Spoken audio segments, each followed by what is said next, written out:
So yeah, when in ANC, whereby it's not only politics that were being discussed, but then comrades are also talking about opportunities, business, this and that. There's a lot. And then you begin to realize that there are those that are there primarily for that. But even the list of billionaires in the country, all of them, you can link them directly to a political organization. Yeah. And you can tell if it wasn't for this proximity, because the impression that is created out there is that there are people who joined Umkhonto weSizwe because they were following the individual. Yes, we can argue and say it's okay to be inspired by the individual to join Umkhonto. But upon joining, you're not joining the individual. Kunjani bafo? Hi, siyaphila kanjani wakithi? Ngiyaphila bafo. Ngiyaphila. Welcome to Mepo Media. This is Litsi M from Mepo Media Production, and I'm not alone today. I've got you guys Usandile Ngcobo. Bafo, ngicela ukuchazele kabanzi ngawo even your designation ukuthi Usandile Ngcobo ubani usuka kuphi? Well, thank you. Well, Sandile Ngcobo is a township boy. Born and bred khona la eSoweto, February 3rd, 1990. Well, I had a small stint to kuhlala emakhaya Ladysmith for some time as a youngster. Okay. Just before becoming a teenager. Many members of our generation spend in Nhlanhla uTsibe nogogo. Yeah. So that obsession with ingane is ekhaya. Yeah. Ukufunda into zasekhaya, so at some point Yeah. not just ukuvakasha nje ukuhlala khona emakhaya. Even. I had a small stint emakhaya Ladysmith, but nonetheless through and through nje nge-outer Imfulo village. Okay. Khona la eSoweto. Yeah, I was educated khona like us, but I did do some schooling emakhaya as well. Okay. Yeah, for some time. But other than that, in Asha, that's who I am. I grew up as an artist, actually. Used to love the arts growing up. Okay. But I've always been an activist.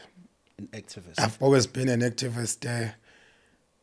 I joined politics at the age of 18, about to turn 19, and that was around late 2008, early 2009. And Bonanga Club.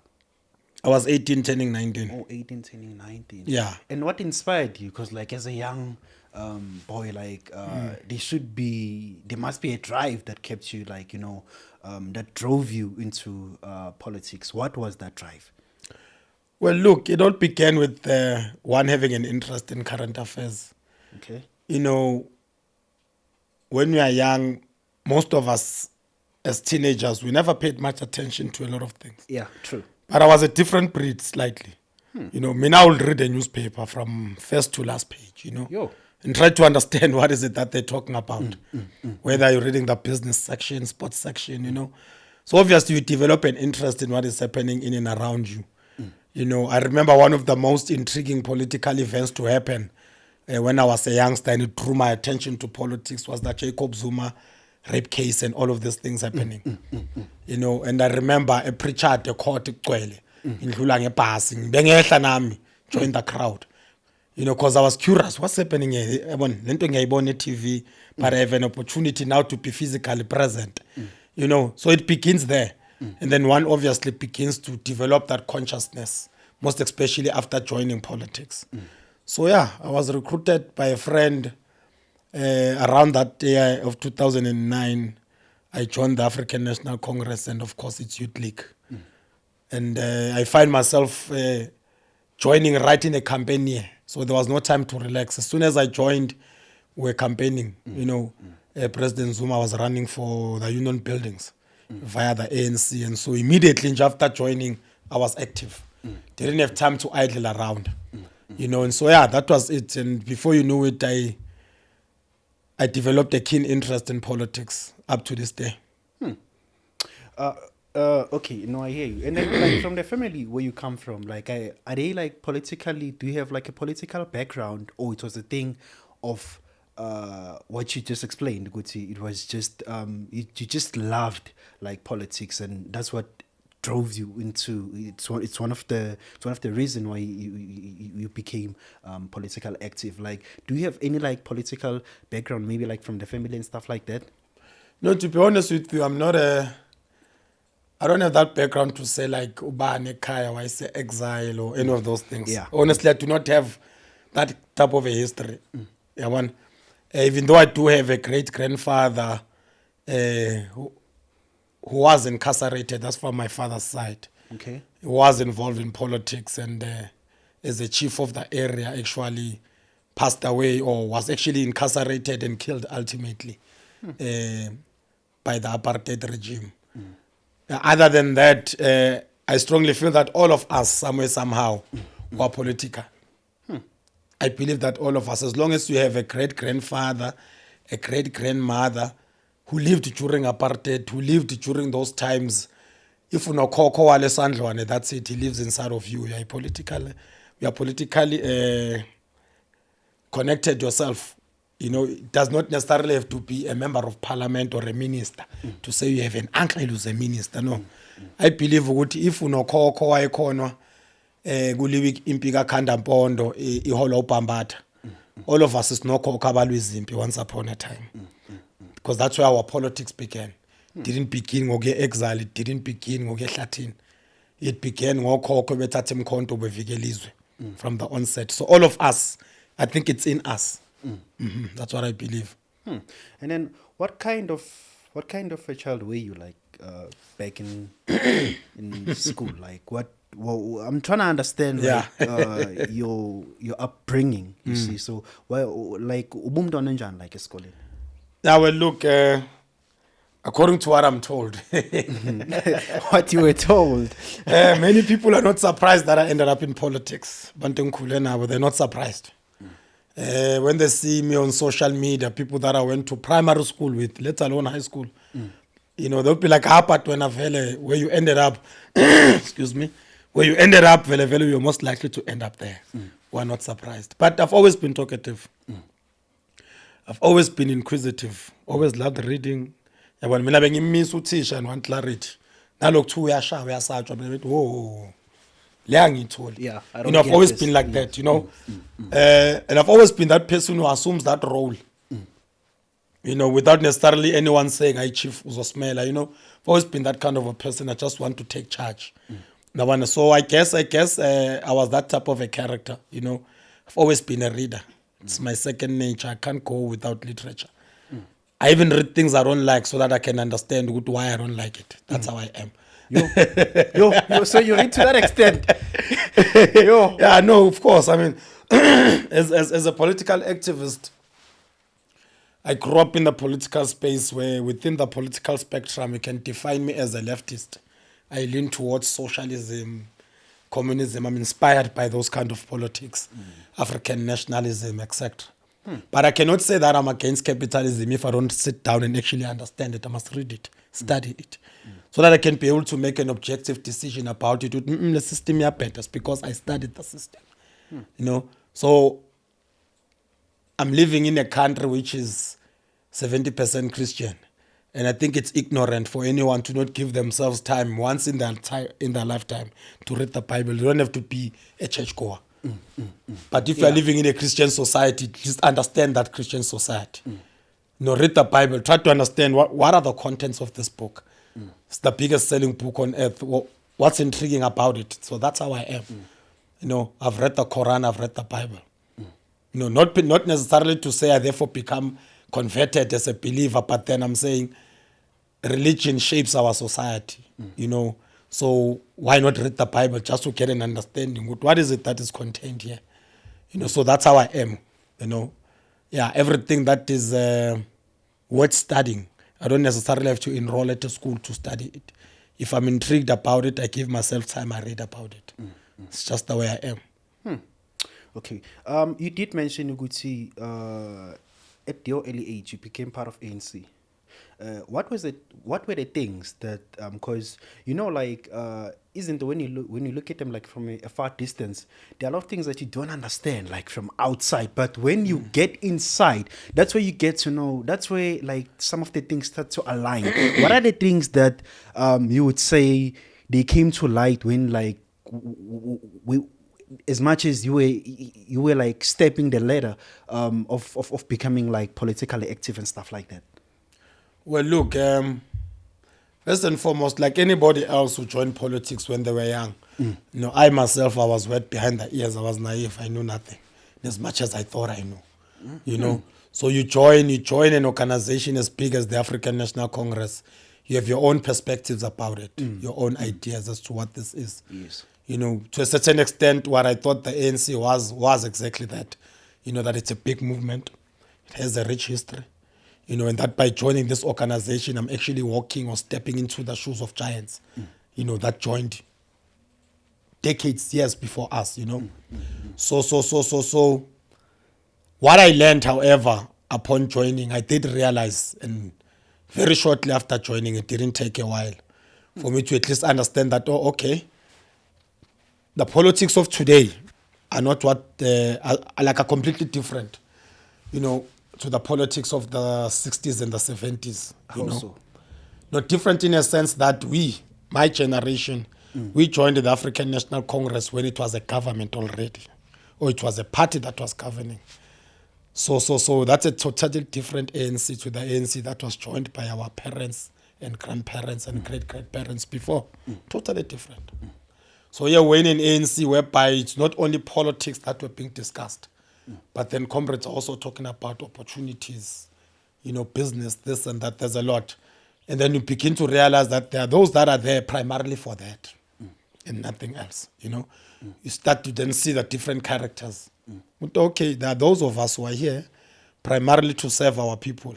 We just want to pick up the baton where the others left it and continue. But at the same time, you then learn, oh, okay, there are those who are benefiting materially from everything that we're doing. There are those who go to parliament. There are those who become councillors. People become ministers. You know, all these opportunities. And the reality is that when an organization is in government, you are managing resources there. That's a reality. You are managing resources. True. Exactly. So in managing resources, remember that the South African states operates in such a way that the PFMA, which is the Public Finance Management Act, does not allow government to spend without procuring. So that's what we call the tendering system. So if we're in government, we're managing those things. You see? So, and you can only learn how those things work once you are part of it. Yeah. It's either you're part of those Yes, who are yes. looking for tenders, Yeah. or you are within a political party Yes, and you've got yes. proximity to those who can sign off these tenders. Yes. No, so that's the one thing that I learned the hard way. With not all of us are here to really serve. There are those of which they're just following the money. So I think that's one of the biggest things I learned, which I didn't know. Like I knew nothing about that prior to joining politics. You don't pay attention.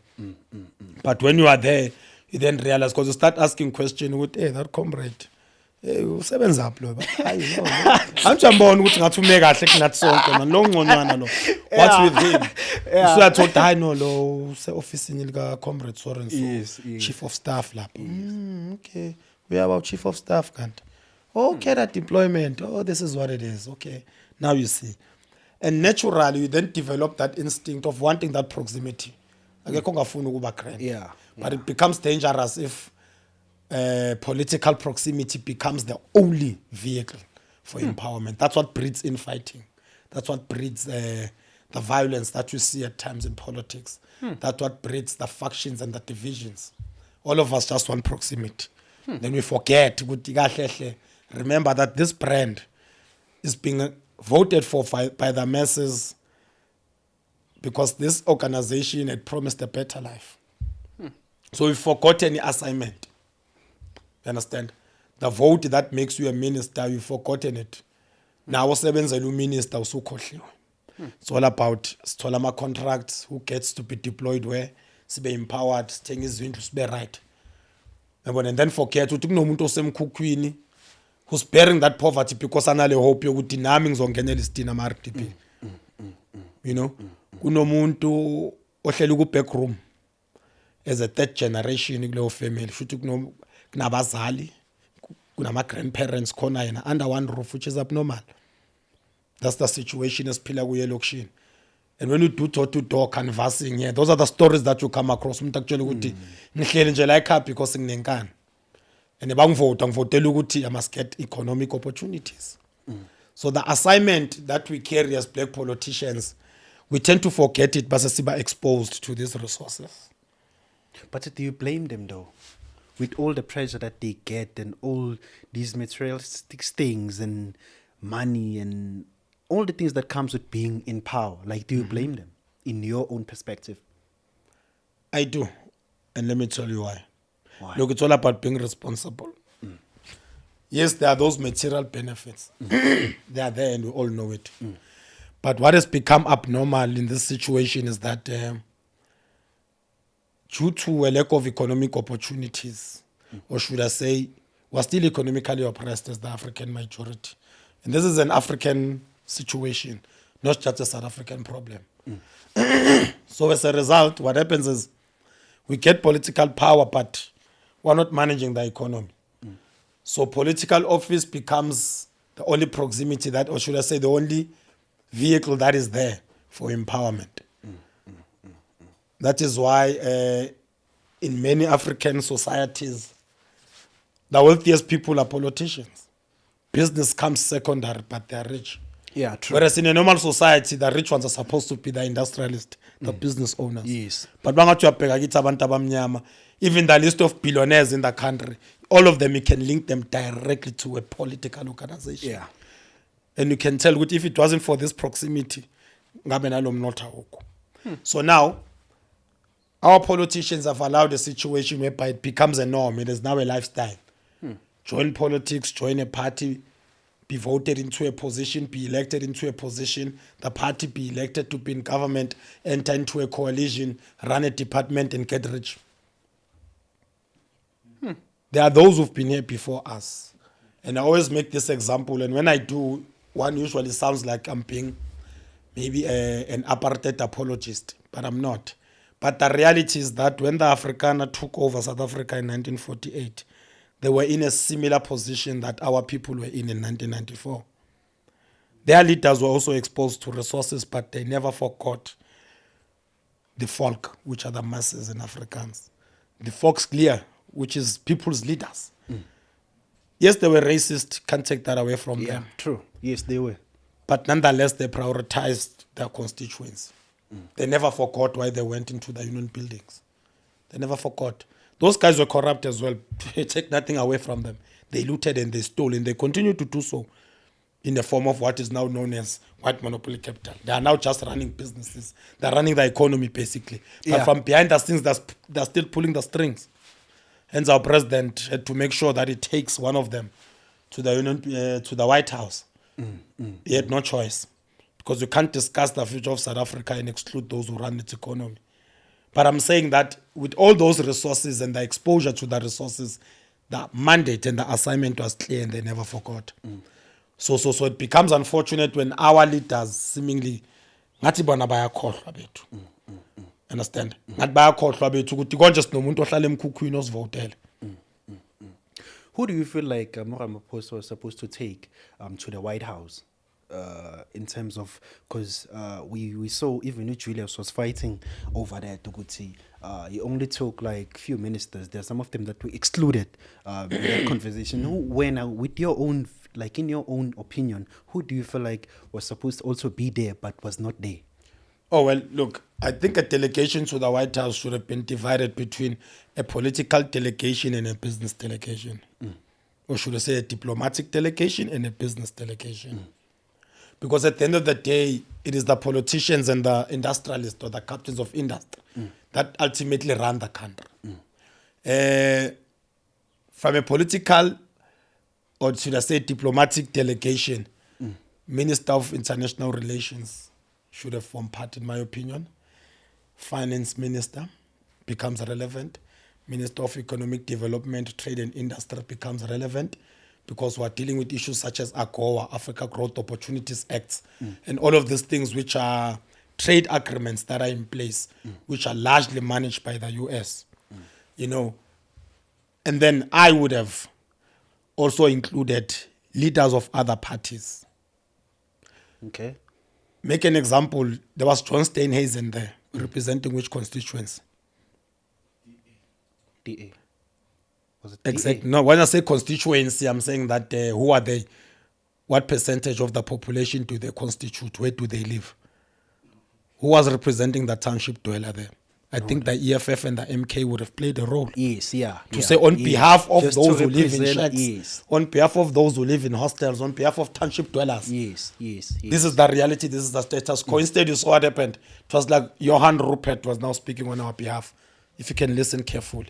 But the murder rate in the Western Cape, things happening in the Cape Flats.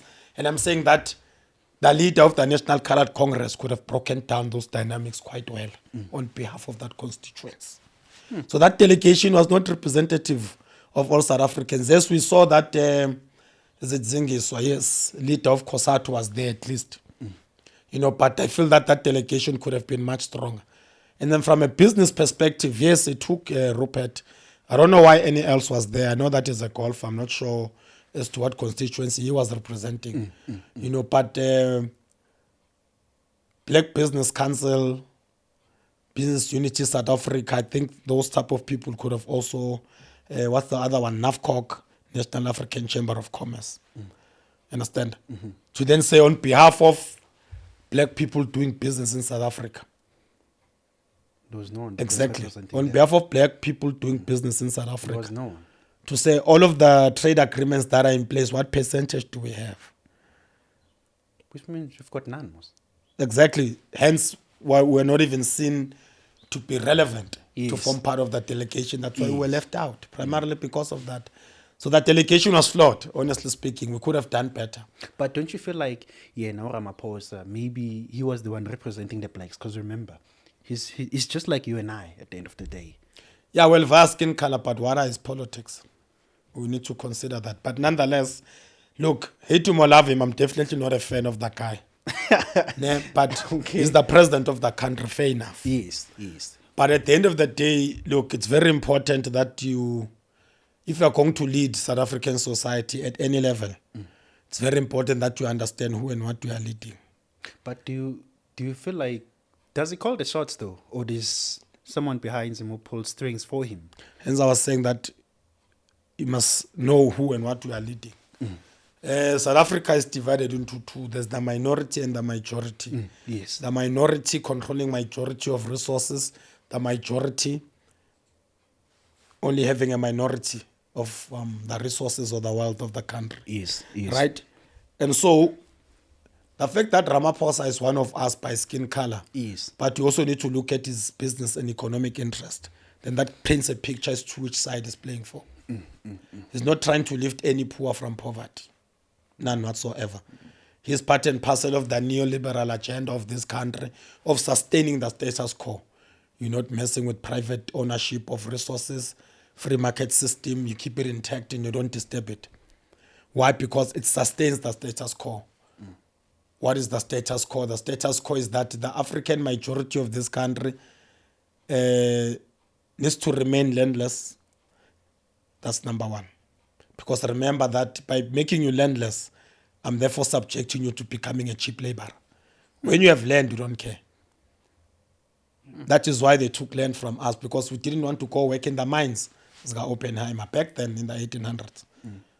And when they went to find out, laba bazosebenza abasithola silusela inkomo. Oh, but all right, lo nemvu unezimvu la, unembuzi, Yes, neinkomo, yes, you've got yes. access to the rivers. Yes, yes. You know, you've got access to the oceans, you can Yes. fish. Yes. Oh, but okay, shap umphuceni umhlaba, you'd be forced to come work, and indeed it worked. Yeah.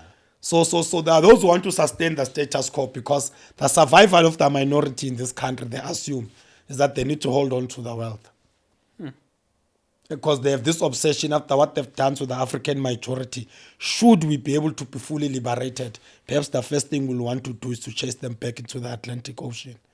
It's an obsession they have, hence they're making up all these stories about genocides and all these Yes. things, which are not there. Yes. The aim is to buy in international solidarity to say, white cousins, don't forget us, we're still here. There's still money to be made, but for that to happen, we need to be in charge. For us to be in charge, we need your help, we need your backing. So we therefore need to create an impression that we're under attack here. So now anyone who attacks white people in South Africa, we are attacking the business class. The business class which therefore, you know, will be protected by their fellow business class people, if you can put it like that, in the form of the imperialist of the UK, Britain, other European countries and the USA. Are we ever gonna get like a liberation do you feel like, are we ever gonna get to that point whereby we feel like we've been liberated, like from the apartheid system? Yeah, it's inevitable. It's going to get there. It's not going to be a smooth ride. In fact, if push comes to shove, I see it becoming physical and deadly at some point. Because remember that South Africa historically is a country of interest in terms of geopolitics. And right now, if you analyze the world, it's East versus West, with the East rising quite strongly. And all of them need Africa. In fact, whoever that Yeah, wants to run the true. world, you need Africa on board. Yes. And South Africa historically was then positioned as a superpower, in inverted commas, within the African continent, a regional superpower, an imperialist gateway into the African continent. And this is not by accident, it's by design. Right? Out of close to 9 million white people in the African continent, half reside here. And not all of them are descendants of the British and the Afrikaners. Others are British descendants, but those who were in Kenya, those who fled Rhodesia. When they fled, especially the English-speaking, when they fled their old colonies, they fled to South Africa. Not by accident. Not by accident. Not by accident. They Okay. fled here, not by accident. And now that they are concentrated here, white South Africa then, led by obviously the Afrikaners via the apartheid state. Whilst we thought that the international community has our backing in fighting apartheid, but behind the scenes, white South Africa said to the West, look, we are your white cousins and we are anti-communist, we are anti-Pan-Africanism. Empower us, give us the guns, give us the bombs, give us the technology, give us the training. And we'll make sure that this ZANU-PF and this ZAPU in Zimbabwe, this Frelimo in Mozambique, this EMPLA in Angola, this SWAPO in Namibia won't succeed entering South Africa. The last white supremacist stronghold in Southern Africa, in Africa as a whole, was Rhodesia, Ian Smith, before it was called Zimbabwe. The manner in which it was defeated was so humiliating for them. They made sure that such won't repeat itself with South Africa, the last remaining stronghold. So as a result, South Africa was then empowered economically and militarily to become a bully to its neighboring countries back then. So now this has positioned South Africa in such a way that capital in the African continent is administrated in the so-called richest square mile in the continent, and that is Sandton. So all industries are concentrated here, large, especially finance corporations. And that's not a coincidence. When the SADC was built to become the military power that it was, thanks to the British, the Americans, the Israelites, who sponsored the construction of Denel to make sure that South Africa becomes self-sufficient. And not just South Africa, but apartheid South Africa. It was sponsored by Western countries. That's why our army could fight on many fronts. Invade Mozambique, invade Angola, invade Namibia, simultaneously.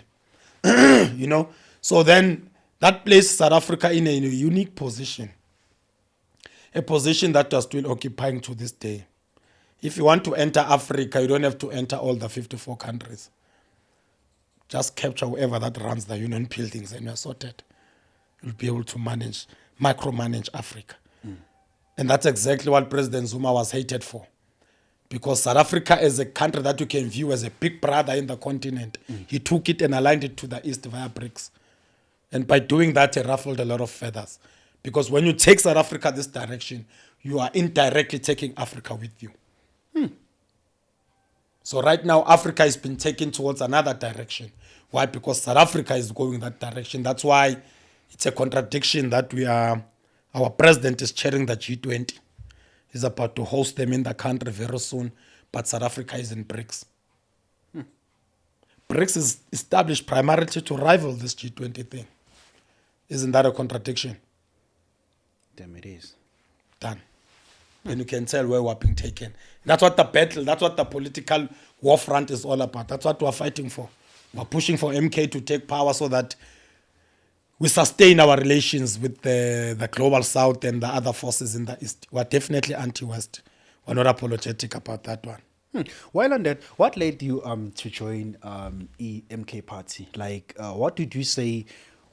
What is it that you felt like it was different from? What is it that exactly that you felt like MK it was gonna do differently apart from these other parties that are already there? Because all these parties, I feel like they preach the same way, want to serve the people, but they don't do that. So, what's so different about MK? Well, look, I for one belong to that cohort of people who didn't need to be convinced to join Umkhonto weSizwe. We were simply inspired by the period, the 9-year period where President Zuma was president of the ANC and the country. That's the first thing. So us joining MK, primarily myself, that decision, which was not a difficult one to make, it was informed largely by that to say, look, we saw progress under President Zuma. And when his term ended in the ANC, we did see a lot of gains being reversed. The ANC took a neoliberal posture, which is anti-working class, anti-majoritarian. So it was just no longer moving in that direction in which we were comfortable. And so with Umkhonto weSizwe, we didn't see ourselves as starting something new in terms of policy and direction. Could be a new party, but in terms of ideology, no. This is what we stood for in the African National Congress, known as Radical Economic Transformation Forces, or RET forces. Those of us who felt that that domestic, or that not domestic, but the international balance of forces favors us to sort of start making some drastic decisions to pull away from the influence of the West over our domestic affairs. At a domestic level, those of us who feel that white monopoly capital simply has too much control of our resources. And so when President Zuma announces that, look, I'm joining this thing and I'm going to support it, I'm going to campaign for this new party, to us it just made sense to say if he's going to be doing that, then clearly that agenda of ours, which had since been abandoned by the ANC coming out of Nasrec, is definitely going to continue that side. And indeed, we're correct. But what's your response? Because there were rumors that that was circulating like on the internet after Zuma announced that he'll be campaigning for MK. There were rumors that say that Umkhonto weSizwe, it's like it's a new version of ANC, and that Umkhonto belongs to ANC. How do you respond to that?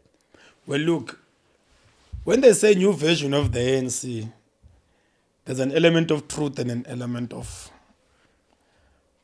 dishonesty. Okay.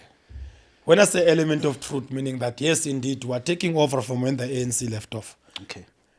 We call ourselves a liberation movement as Umkhonto weSizwe.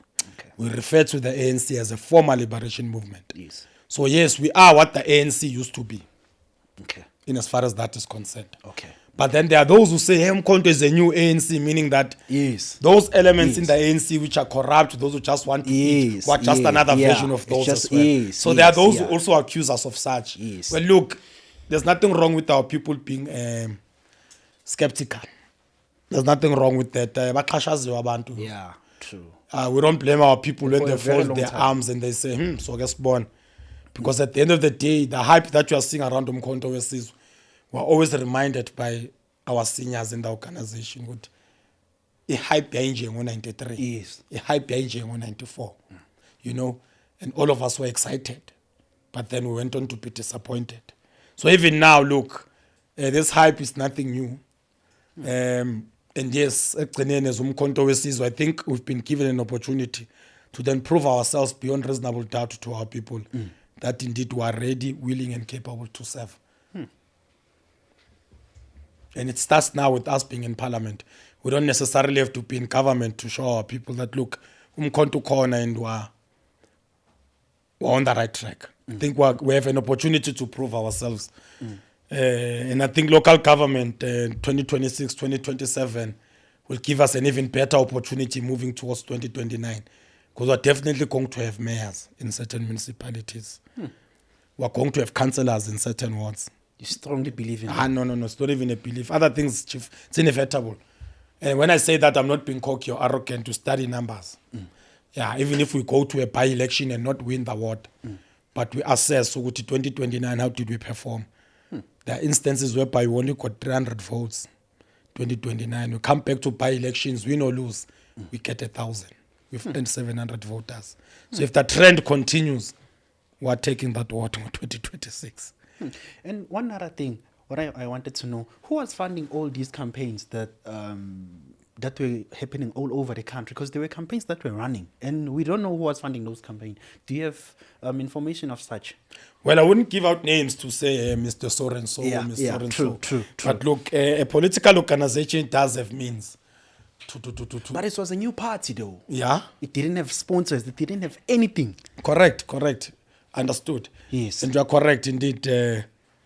It was a new party. In fact, it was still fairly new even now. Yes. But like I said, that a political organization does have means to maneuver to outsource funds from those individuals who are sympathetic towards our cause. But largely, and here I'm being very honest with you, Okay. grassroots activities of Umkhonto weSizwe were and still are to this day funded by its members. I'm telling you, there's a lot of men and women out there from the depth of their own pockets who are keeping this organization running up to today. Whereby bawusibona singama-volunteer running up and down, sifaka ama-poster, le avena ayithelwanga ipetrol by organization. In fact, akusinayo i-organization, it's just a comrade who said, hayi mina nginebhaki. Yeah.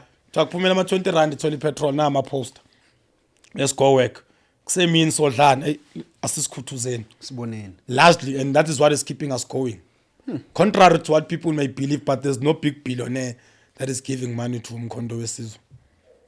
Till this day? Up to now. Up to now. Apart from what is known as RPPF, Represented Political Parties Fund, which is given to parties that are in parliament and legislatures in proportion to the seats they have. That money only sustains the organization internally, pays for salaries of support staff, and that is it. Pelele lapho. Everything else is being financed by members. About working a program, address of President Zuma, people assume that I know Pumama million. Yes. Lamakhumba letha True. abantu, people bahlanganisa babone benza kanjani. Sigcwalisa iholo nje with our own efforts. And I think that's what keeps us humble all the time. Yeah, it inspires us. Me, myself, personally, you know, I always look at those efforts being made by members, and it's inspiring. You know, it gives confidence that indeed we are going somewhere. And all these campaigns that were happening, I think, do you feel like they worked out, judging on the last election, how you guys performed? Yeah, no, they did work out. Bearing in mind that the final results, as Umkhonto weSizwe was still disputing them in court. Yeah. There's a We code. doubt to believe that they were 45% in KZN. We doubt to believe that. Even what we have in Gauteng and Mpumalanga province and the Free State, we're still disputing those results. But nonetheless, let's just work with those figures of the IEC. We are where we are, and we're content and satisfied about that. In fact, no party has ever performed like this in its first election. Yeah. Go look at COPE, go look at Action SA, go look at the EFF, go look at BOSA, Rise Mzansi, Arise Mzansi. Onke le mshaqane le. Go look at all of them. What is this one? Patriotic Alliance. Go look at all of them. None of them can ever claim that in that debut election is what they performed like. None of them did. So even with the figures that were subjected to by the IEC, we're content with the performance of Umkhonto weSizwe. In all the by-elections that we've contested, win or lose, we're content about the performance of Umkhonto weSizwe. We're showing rapid growth in all angles, and we're the only party thus far that is actually showing growth.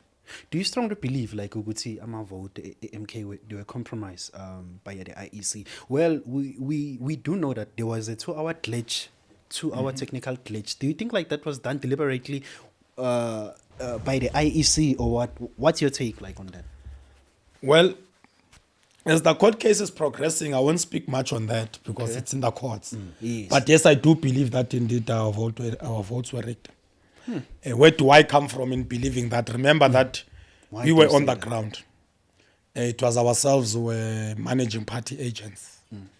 What was your delegation at the time? I was provincial convener of the Youth League at the time, here in Gauteng. Now, remember that during an election, we have party agents inside the voting station belonging to different parties. And I can dare you and challenge you now that go and take the stats that were gathered by the EFF party agent in a particular voting station, stats that were gathered by an MK party agent in a particular voting station. Because remember, those numbers that were being displayed at the results center are the numbers coming from voting stations, Yes. being captured and displayed as and when they're tallied. Yes, on the screens. Yes. Exactly. Yes. Take what they're displaying and come back to the evidence that we have captured. Remember, what the MK party is using in court is the evidence we have provided. To say, how did we perform there? The numbers are not aligned. The numbers are not aligning at all. And then the 2-hour glitch on the screen, everyone will tell you, Pelaye, there was a huge gap. Umkhonto Wesizwe was second, performing very well. Wacimi screens are lighter. All of a sudden, South Africans love DA more than us. All of a sudden, there are more whites and Indian voters than all of us. It's like, hey, my daughter, what's happening here? In fact, I have an opinion about this one. Yeah. That I think even the African National Congress was robbed. Kancane. But they're too proud to admit, because them admitting would be them acknowledging equally that MK should be government. So they would rather turn a blind eye and enter into this silly coalition that they're part of. That's my opinion. Because I don't think that the ANC was going to rig an election and lose it. Doesn't make sense. It doesn't, eh? The ANC was not going to steal an election to give it to the DA. I don't think they're that dumb. I don't think that's stupid. I think themselves maybe bashaying a 5, 6, 7% nyana nabakapuwe yona, but hey, they would rather sacrifice it than to acknowledge that there was wrongdoing. Because acknowledging simply means that now tatanoga kesar nignugo kesar. It's like they're standing with MK now, which they don't want. Which they don't want to do. Too proud. Yeah, they're too proud to acknowledge that we underestimated these ones. It's just another breakaway. Yama phonetics kazuma kantai. It's a force to be reckoned with. But would you say if they had recounted the vote, do you think was that going to be helpful? If they say, you know what, let's just recount the votes. Let's just do that. Did you think that was going to help? I'm not sure. Or taking it to court like was the only way to just solve all of this? Yeah, because remember that the IEC went on to declare the results, to announce and declare the results whilst there were still disputes and complaints, which was, I believe, against the law. But nonetheless, when we say a recount, we're still trusting the same IEC to do the same recount. That's another challenge. True. We're still trusting the same systems, by the way, sponsored by the U.S. Embassy. The systems that we are using are sponsored by the U.S. Embassy. It is the U.S. government that sponsored those IT systems, which, in our opinion, are just questionable. So I'm simply challenging that let us continue with our IEC. Can we try different technology? Let's just try different technology and see how that works. I think that's what we need to do. Or should we say same technology but from different sources? And if that is impossible, then let us stick to the good old manual counting. Because the problem begins when the results are captured on 2 machines. That's where we start to have problems. When the ballots arrive at the IEC center, they are counted physically. 1, 2, 3, 4, 5. Yes, Before they open it to check, this ballot that has 5, this box that has 5 ballot papers. Before they check which party received X amount of votes, you first count what is inside the box. Then you start to check, EFF, ANC, MK, DA, right? So it cannot be that when we were gathering results, Kuma voting stations, consistently, I'll just give you Johannesburg results. With all honesty, the ANC was in front in many stations. I acknowledge that. There were certain voting stations, particularly in areas where you have hostels, where the MK surpassed the ANC. But in majority of the wards, consistently, ANC, MK, EFF, and the rest. Consistently in that order. In other wards, especially like Action SA and Patriotic Alliance, were outperforming the DA. Yeah, true. And then when these results get into a computer, it is screaming at DA. Yeah, it's a different story. Yes. Yeah. DA, we're asking ourselves, where do these votes come from? It's a different story. Yeah, exactly. Hence, this case that the MK is busy with against the IEC, under normal circumstances, I think that the EFF, the African National Congress, the PA, in fact, all of them should be friends of the court in favor of MK in this one. But because they've been softened up by being included in the GNU, so it's okay. I think they're like, it's too late. It's one of those like, hey, Tula, it's right. But if this GNU is to come to an end, watch this space. And why you guys are not like a part of GNU? Like as a member of MK? Umkhonto Wesizwe Party, what it stands for is radical transformation, socio-economically and economically, of South African society. Yes. And this GNU doesn't represent that. That's it. We're never going to be part of the GNU. They were never going to invite us. They keep telling lies. We invited MK, blah, blah. That's Look, all lies. No, it's all lies. Umkhonto Wesizwe was not part of this thing. If you listen to the leaders of the Democratic Alliance, they spill the beans all the time. That this is a coalition between them and the ANC, primarily to keep us out of power. And that it is President Ramaphosa who then invited the rest. He invited people to the party. Hence it was the DA that drafted, can you call it a what? Memorandum of Understanding, whatever they were calling it. Why was it being drafted by the DA? Even though we're being told in the media that it is the ANC that is inviting people to this thing. But no, it is the DA that said, hey, look, we can save you. You can still stay in power. Then it is President Ramaphosa who then said, this is not going to look good on us. Let's create an impression that it's a government of national unity. Let's therefore call everyone to come on board. And let's share the spoils. So this so-called government of national unity, which is basically not that, it's a coalition between the Democratic Alliance and the ANC, which, in a way, to be honest with you, in as much as we don't agree with it or we don't agree with their politics, but it puts us in an advantage as Umkhonto Wesizwe. I think it is in our best interest that we stay opposition for now at this point against all of them. Because remember, that by virtue of being a party that is in government, you lose the right to ask questions. We're the only ones, well, the EFF included, but largely, we're the largest opposition party. Yes. That gives us an opportunity to ask questions. We're the ones who call for accountability. But not only that, what these parties have done, which is detrimental to their survival and well-being, is that by entering into this GNU, they have abandoned, or should I say, they have what's the word? They have naibalegi English, but they have abandoned their constituencies. Okay. The traditional voters of the Democratic Alliance are asking themselves, and then, what are you guys trying to achieve? Labanteni baskimile laba bafuna ukuletha national health insurance, bafuna uku-expropriate umhlaba, yabo? And then you've got the African constituency, the black working class, which largely depends on, or supposed to depend on, a black government, whether be ANC or not, depending on a black government to advance their interest as well. And they are looking at the ANC and they're like, and then, mina ngivotela ukuthi ngifuna ukuphuma kule RDP. Yes. Ngivotela ukuthi ngifuna ukuphuma kulo mkhukhu. Ngivotela ukuthi I want equal pay for equal work with my white colleague.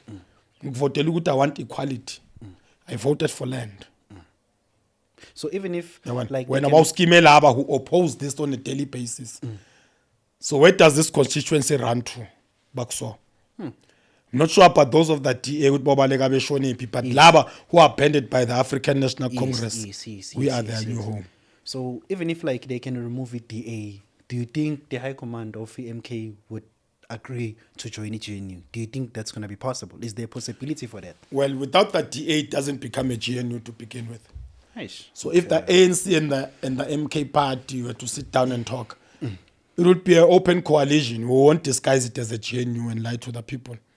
I think if Umkhonto we when the African National Congress were to sit down and talk, I think a progressive government can come out of that. I think the only obstacle to that would be President Ramaphosa and his cohort, because they are the ones who are hell-bent in making sure that this neoliberal agenda continues. Yes, yes. Yeah, there are progressive forces in the ANC, Yes. of which unfortunately currently do not have hegemony. Hegemony lies with this collective that is pushing this GNU thing. But if the ANC and Umkhonto we were to sit down and have that type of a discussion, I think a progressive government can come out of that. And I think that's what we're heading towards, Maspego 2026. That's where we're going. Indicators are showing that nobody is going to take an outright majority. Let's just talk about City of Johannesburg. You know, as I build my election machinery towards local government elections, myself and the entire detachment that I'm leading within Johannesburg, we're all of the view that we're going to need other progressive parties in as much as they'll be needing us. ATM, of course, those are our brothers in arms. But then you have your National Colored Congress, which we wish that can continue to take over from the PA in as far as mobilizing the colored community, because the PA is just whatever, you know.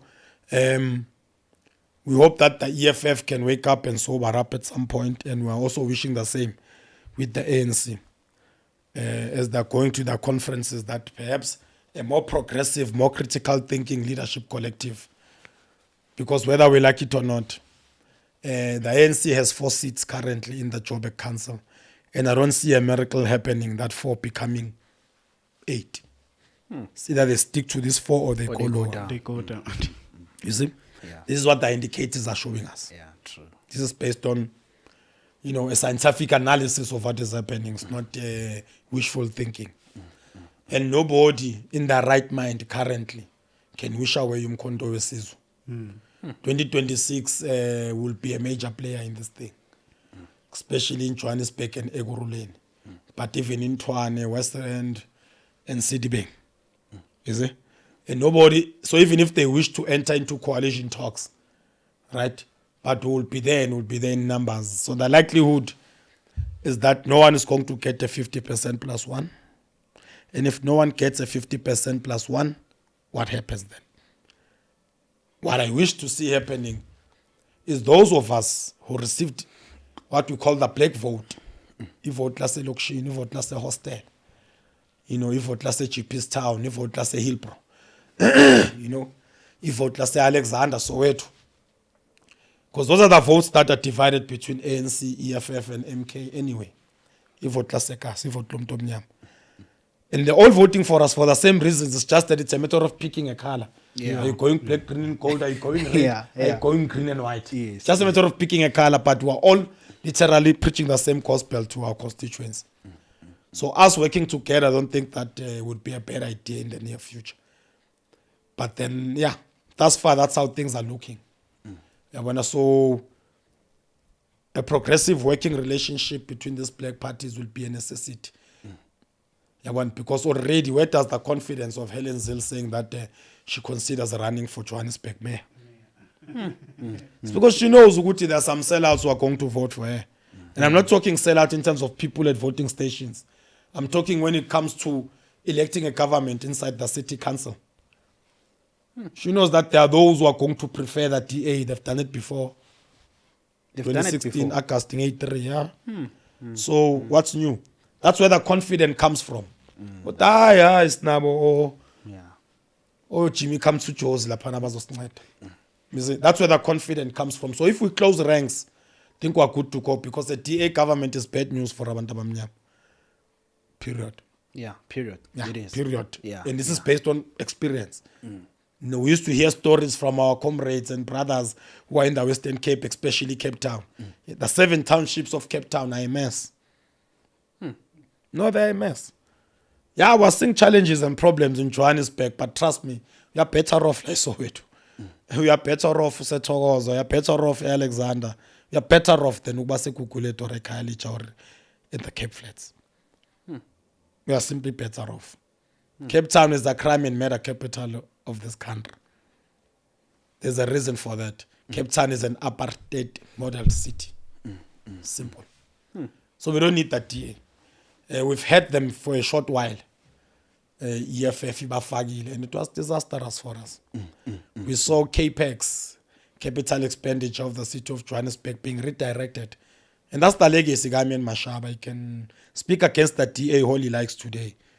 But honestly speaking, we lived through his administration. Were creating about Kokotela. Where do they come from? Now, if you look at Cape Town and the concentration of informal settlements in Cape Town, and then you look at the DA administration and the new informal settlements that were created in the Joburg South, it makes sense why Cape Town is so.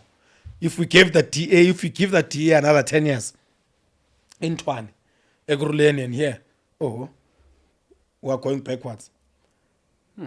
We've seen it. So yeah, going forward, we really need to sober up as black politicians and prioritize our people.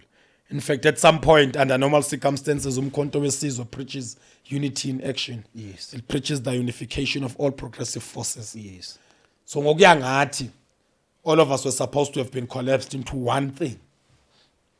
All black parties. Yeah, all black parties. Ngokuya ngathi, but oh well, I guess yeah. For now, I don't see that happening anytime soon. But We can work together, but us being collapsed into one thing, not yet.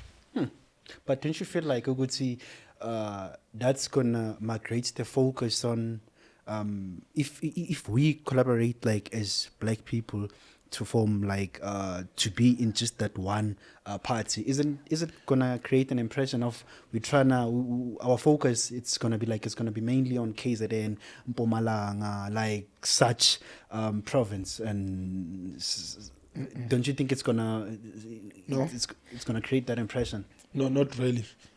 Remember that us being divided into different political parties, many parties have their roots in certain provinces, right? And our provinces are structured according to our various ethnic groups. Yes. Right? So you look at where President Zuma comes from. Ne? Yes. Umkhonto weSizwe was launched in Gauteng, eDlamini, Soweto, December 16. But look at the momentum in KZN compared to here. You'll swear ukuthi ulontshelwe kamashu. Right? Now, what plays a role in that, and you cannot run away from this when it comes to South African politics, that the average masses on the ground resonate with their own.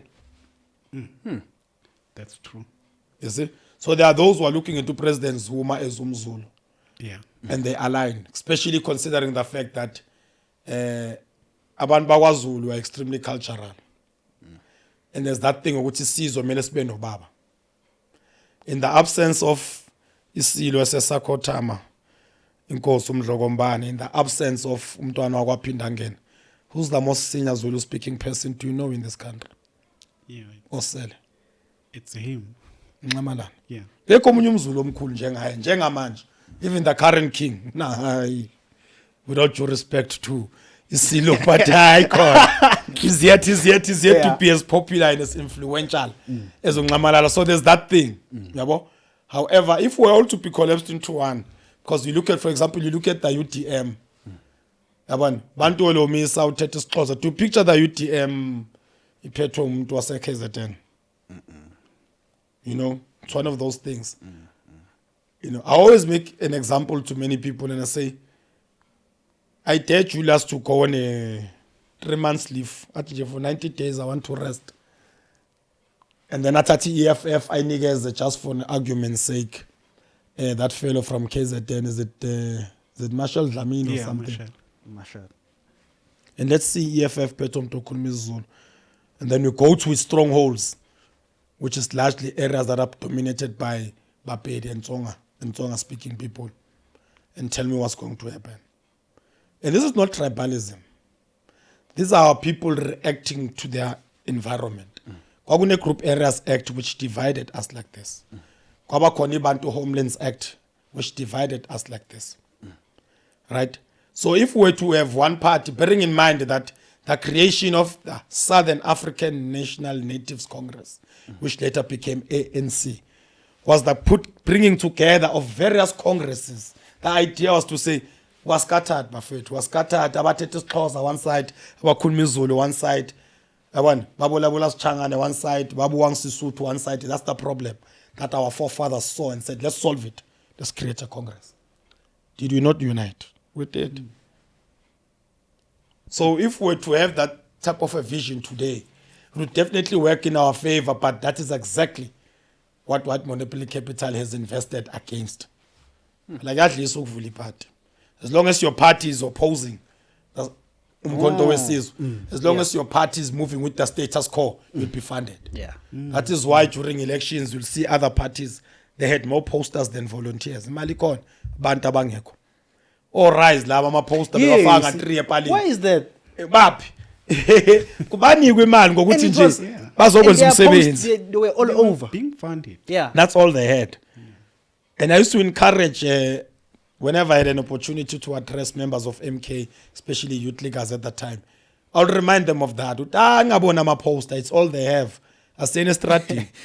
Who's on the streets? Yeah, you're there are right, people yes, who've never spoken to a member of Bosa or Rise Mzansi. Indlula la yenza door to door.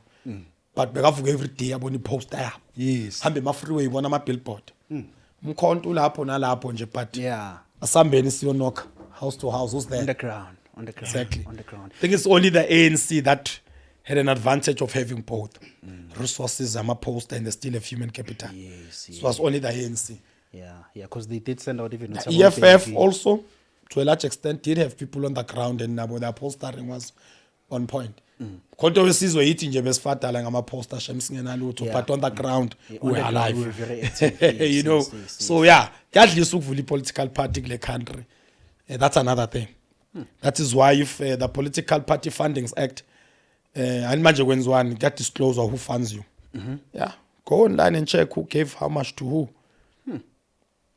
Then also realize, good fella, bearing in mind that that money is not only for posters and other things, but it's money that also goes to people's pockets. Angithi party bayenza ama programs wayo, they are service providers.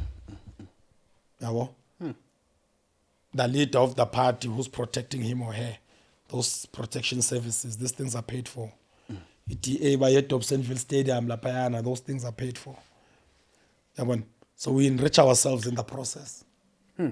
So we're still going to have this thing of many parties. Yeah, I don't see it ending anytime soon. As long as it's just a corner of fun.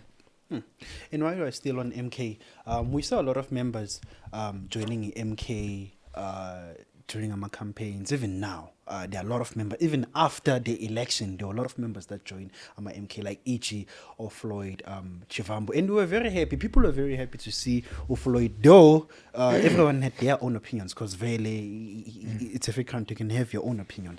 So now he's removed as an SG. Why is that? What's happening now? Because now it's like we don't know what's happening now. Because There's no crisis. we're There's very no ecstatic. crisis. We're very like ecstatic with how MK was moving and stuff like that. And even the members that were joining MK, because it's Floyd, like he played a very huge role in terms of politics. You see, so now he's removed as an SG, and we don't know why. What's happening? First and foremost, I think the big mistake that people are making is to assume that Comrade Floyd no longer being Secretary General therefore means that, things are bad. That's the first mistake we're making. Okay. The National High Command of Umkhonto Wesizwe came out publicly and read a statement that was very explicit in saying that it is in line with the trip that he undertook to Malawi. They made it clear. And they didn't use any harsh language. They didn't say that they are even punishing him. They just said that they are redeploying the Secretary General to Parliament. Where, by the way, the Secretary General can still contribute, well, former Secretary General in this case, can still contribute. Remember, as a disciplined member, you accept where you are being deployed. And they read out a statement accepting the decision of the National High Command to remove him as Secretary General and redeploy him to Parliament. So there are certain elements which are unruly within the organization whereby they feel that he should be Secretary General by hook or crook. And look, those elements are born out of those who believe in proximity. I'm close to you, and you are the Secretary General, and you're a phone call away from me. And when you're no longer SG, my interests and ambitions are now under siege. And I want to create small campaigns on the side and create an impression that, what to do.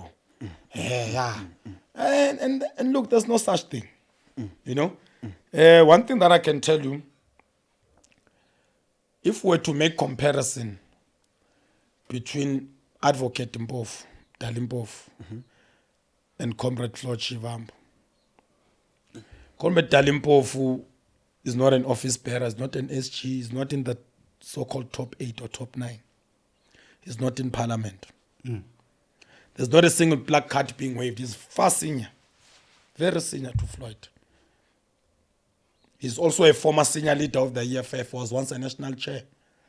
No one is waving a black card saying, make him SG, or make him deputy, or take him to parliament. Yes. He's fine when the organization sees him fit. Chief, with your skills, here's where you can contribute. And stay there. Do your job. Comrade Floyd, where he is content, is doing what he's supposed to do, is redeployed to parliament, and is serving there, or is about to serve there, because he's not yet sworn in. And then there are people who feel that there's a need for them to wave black cards. Why? See, they're creating an impression that there are certain people who've got ready-made positions for them in the organization, and that is not the case. Now, if the organization feels that Sandile is regional convener who are not satisfied with the work, then that's it.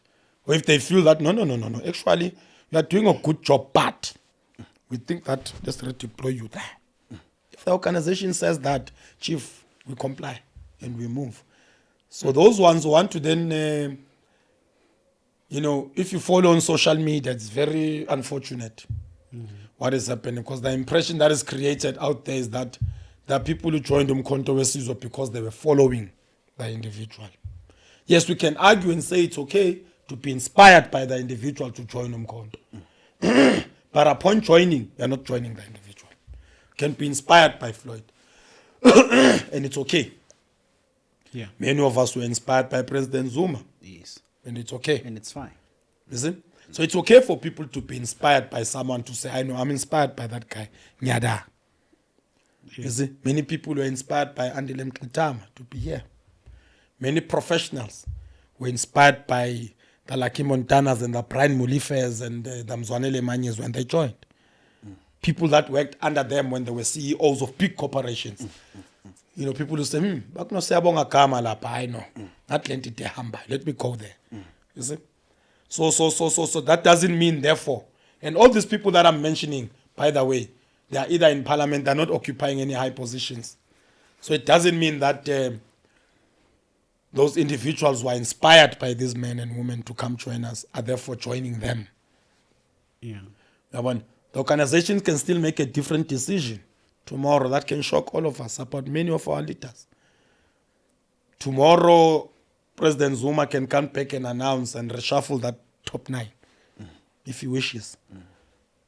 And it will not be for us to then say, hands off Spanban, who said he was being attacked. He is redeployed. No one attacked him.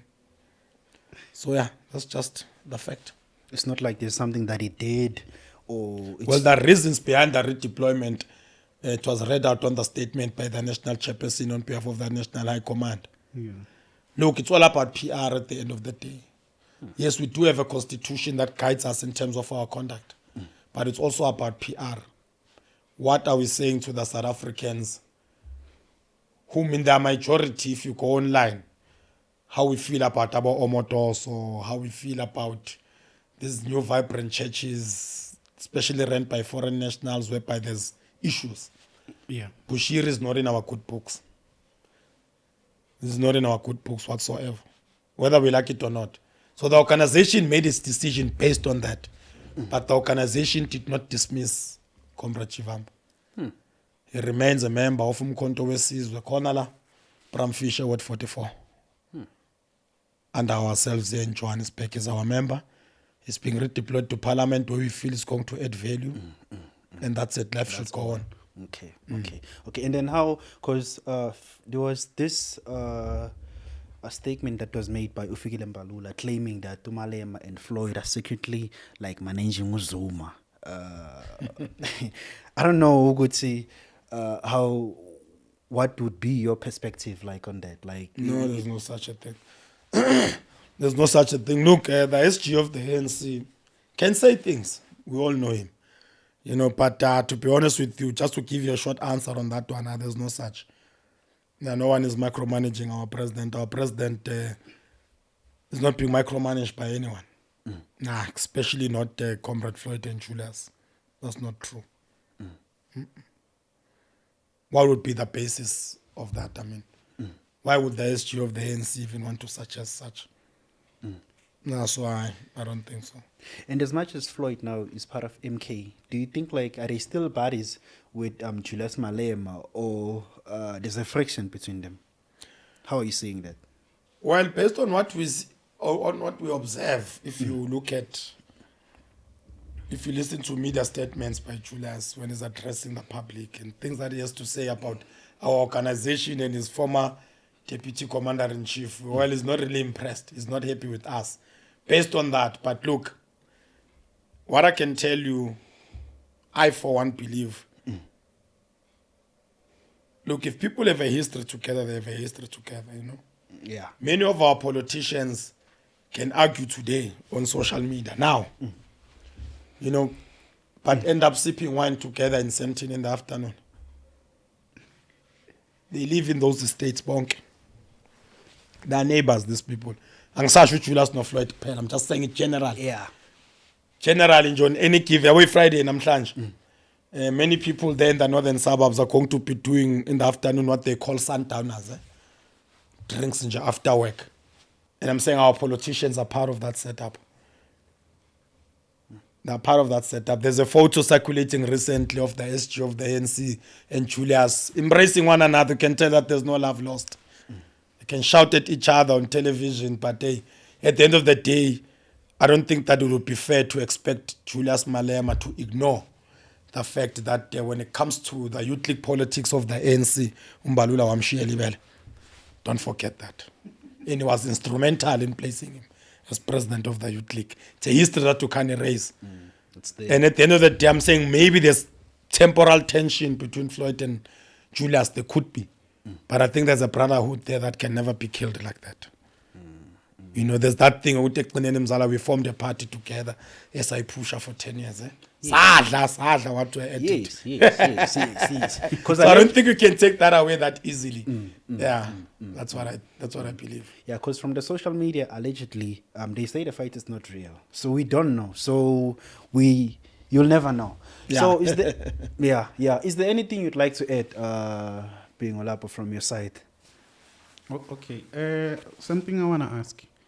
Kunale issue lega Mary Party no Mkhwebane. I high command ye MK isolve kanjani le issue? Or khona into eyenzayo to solve that issue? Well, look.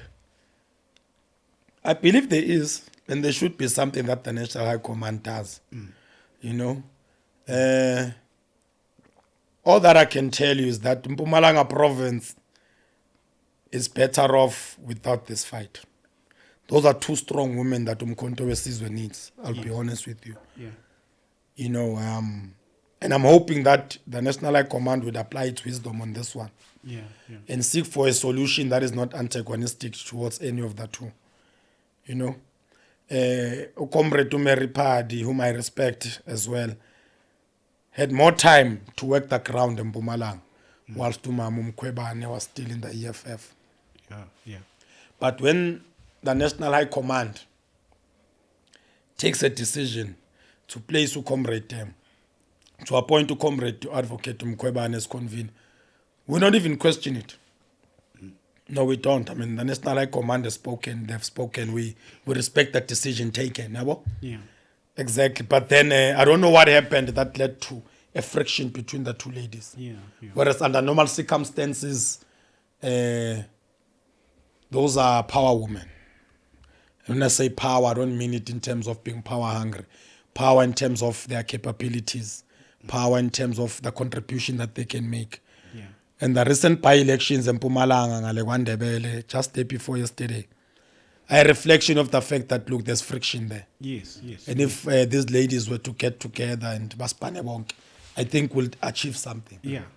But then we'll leave it to our National High Command. I'm confident in them finding a solution that is best for the organization in that province. But then my take and my input is that we need both those women.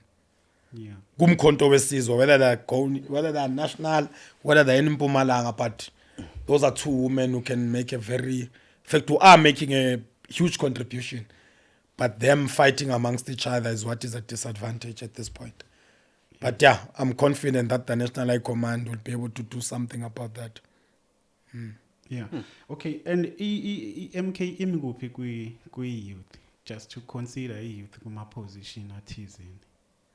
Well, nansi yokuqala youth ihleli nani la. Yeah. Even though I'm on the verge, sesilapho siwela ngale. Yeah. But yeah, Yeah. look, Umkhonto wesizwe does indeed believe in uplifting young people. Young people, yes. On the 16th, which is this coming Monday, Yeah. our youth league is officially launching nationally. Then President Zuma is going to be addressing that gathering. Remember, when you talk about youth, we're talking about people who are between the ages of 14 to 35. Yes. But in terms of the constitution, Umkhonto wesizwe, those who can then be in the youth league are 14 to 30. To 30. So it means that those youth who are my age, 30 to 35, were considered full-time mother body material. So that alone places us in an advantageous position. Yabo? But then I think we as young people, we have a great future in this organization. You know, I think this is just the beginning of many positive things to come. You know, I do believe that there is going to be more and more young people. Look, this organization is ours to inherit, and I mean that in a positive way. You know, President Zuma nontanga bakhe at some point, give this to us. We'll just go to them for wisdom. Yeah. You know, but then if you look at, you know, some people whom I wouldn't say they are youth, but they are fairly young. Yeah. You know, because at times when you talk about giving opportunities to young people, you usually think of, oh, okay, so we need a 23-year-old president. Not necessarily. But look at our deputy chief whip, Muzinchingila, still youthful. Look at our national spokesperson, Comrade Klamulo Ndlela. Still a fairly young fellow. Machutonga, mahlangana wala estradini just chilele makawash, you know, ma out. You know, you look at many other comrades. You know, so I think we're going somewhere. You know, but then to give you my most honest input, I think we still need to, a lot more can still be done in terms of placing the younger generation in certain positions of influence within the organization. But thus far, we're on the right track. Yeah. And in Parliament. Yes, and in Parliament, of course. No, even, I think, look, and I'll be honest with you on this one, but it's only the Gauteng legislature that doesn't have young people. Like you go to KZN, yeah, it's only here in Gauteng, and but I think it's something that we'll work on in the near future, for sure. Okay. No, Sandile, thank you very much for pulling up and for making time for us. No, we had it's a pleasure to be here. An amazing debate. Just before we wrap up our interview, I just want to ask, where do you see MK like in the next 5 years? Like, how's the future looking like for MK? Look, izophela because abantu bathi izophela nje. Yeah, but it's kwazana sodwa. Yes, siyabona. Look, differences are bound to be there in an organization like ours. And that is dictated by the environment we're operating in. When people see a political party, they see a vehicle for wealth creation. So baningi abantu abakhona for all the wrong reasons, fine. But generally speaking, where I see the MK party in the next 5 years, I do see us being bigger than what we are now. We are definitely going to be in government. We are going to be far more influential than we are now. I do see us taking over as a leader of society. What the African National Congress used to be, it's what Umkhonto weSizwe is rapidly becoming. Ukuthi abantu bakithi babane inkinga bekwazi ukuthi lapha kune comrade hlala icomrade yokokota khona nibike ukuthi isihlusha unjabulo la estradini, you know. The ANC is no longer the go-to place for such. Umkhonto weSizwe is filling that gap in our communities. World committee elections, we're taking them over. Very soon we'll be taking over my SGPs, you know. So I do see us definitely, look, we said in the next 5 years, to give you a simple answer, I see us becoming a government. No, most definitely, we're going to be in the union buildings very soon. Going to be, and this is based on not just wishful thinking, but practicality, you know. But also I see us working together with many other stakeholders and making them more relevant in our society, you know, including small upcoming podcasters like yourselves. You know, we're definitely seeing ourselves working much better with you guys. This is the new media. Yeah. Isikhathi sephepha liphelile siphelile. Yes, yeah, it's no more. Isikhathi sephepha siphelile, isikhathi samanqampu ka 7:30 siphelile. Yeah. You know, Chai. we now carry the news in our pockets through people like yourselves. So Umkhonto weSizwe will never forget that our first 4 months of existence, there was a media blackout against Umkhonto. We were only covered by you guys. That's why we make time to be here. Yeah. So when we see ourselves in the near future, you guys are part of that future. You know, a South Africa that is going to integrate digitally, you know, into the modern world. Bo AI. Yeah, artificial intelligence and all those things. But yeah, in the next 5 years, that's where we see ourselves. We see ourselves growing, but together with other stakeholders, yourselves included. That's where we're going. Okay. And as we are wrapping it up, I have one more question. Because there are people who are saying like, without Zuma, Umkhonto, it's just nothing. Like, would you feel like if Zuma could step down, are there going to be like drastic changes like in the party, or things will just remain as ngendlela zokushiya ngayo or what? Let me answer the first phase of your question. Okay. If it wasn't for President Zuma, indeed, the brand Umkhonto weSizwe was not going to take off. Yes. That's known. Yes.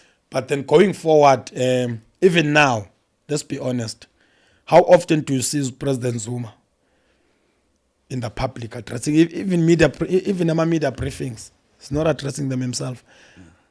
There is a succession plan Umkhonto weSizwe. President Zuma, with his wisdom, does not picture himself being president of Umkhonto for the next 15 years. He's laying a foundation and leaving it to others to continue where he has left off. Now, unlike others, for example, I think that if the IFP had introduced a different leader 15 years ago, Oh, yes. people would have known that leader by now. Yes. To wait for Ushenge to be as old as he became prior to his passing, Yeah. and then want to bring the face Kahlabisa at a later stage. That's why when they campaign, they still put Shenge's face there and say, do it for Sheng. Ish. How many people don't even know Hlabisa by even his voice? Ish. So Umkhonto weSizwe is not moving in that direction. Not at all. And yes, President Zuma will at some point rest and step down. And trust me, we have a succession plan. You know, just like many people didn't picture the African National Congress surviving a year without Oliver Tambo, who led it for almost 3 decades. But it did. And some people do not picture the ANC going anywhere without Mandela, who only led for 1 term. Yeah. Was almost as old as President Zuma at that time. Led for 1 term and stepped down, and people do not picture the ANC without him big. But 2/3, the economy, and this thing lived on. I think the only president that people are correct is the current one. I think they were correct. But all I'm saying is that it has happened before, whereby, look, the secret here is to not keep one leader for too long. You see, and like I said to you, that President Zuma is laying a foundation. He's grooming people who are going to take this thing over. And yes, right now, if you look at his popularity, it becomes almost impossible. Everybody fears being president of Umkhonto weSizwe because we are thinking, am I even as famous as this guy? Am I as popular as the president? Zofika nje la, Yeah. the popularity engaka. Yes, You know, yes, but trust me, Yeah. he himself once upon a time was known to be a villain. Some Kankasela, umungameli kaKhongolose, accused of many things. Corruption, rape, name it. But because there was that drive behind him, sambeka lapha ngifuna ukumbeka khona. So whoever that is going to succeed President Zuma, trust me, we won't have any challenges at all. Mkhonto weSizwe will live and survive. Yeah. I know phambili ngomkhonto phambili. I know. Gwaza umkhonto. Gwaza udlala. Yeah, I know. Thank you very much, man. I have No, no it's been further a pleasure. question. Yeah, it's Been a pleasure, gents. Thank you very much. Thank Okay. you. Sure.